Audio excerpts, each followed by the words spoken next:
Faminaniana teto Madagasikara natao lehilahin'Andriamanitra tamin'ny faharoapolo volana marsa 2024 hitako izy mifahita lavitra anankiray ary miteny hoe fanonganam panjakana andalan'ny fanonganam panjakana ary ao Afrika no hitrangana zany dia zany vaovao navoaka ny filoham-pirenena Andrana tamin'ny fahatelo volana oktobra 2024 rehefa nilaza izy hoe mikasa ny hanonga panjakana ny ao Madagasikara amin'ny alalan'ny miaramila kapisaty.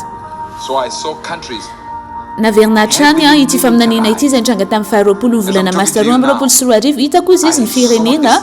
misy ny miaramila izay mijoro za miresaka aminao zao mahita ny fahita lavitra izay misoratra hoe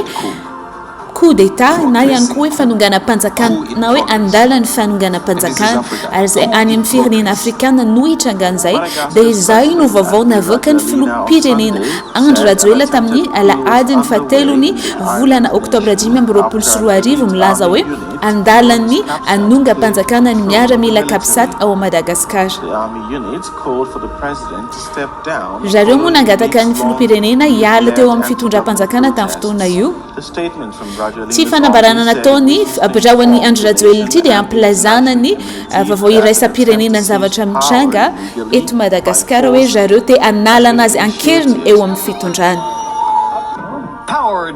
Nampaherezin'ny Faminaniany Uebert Angel milaza ny vaovao mialohan'ny gazety rapeso.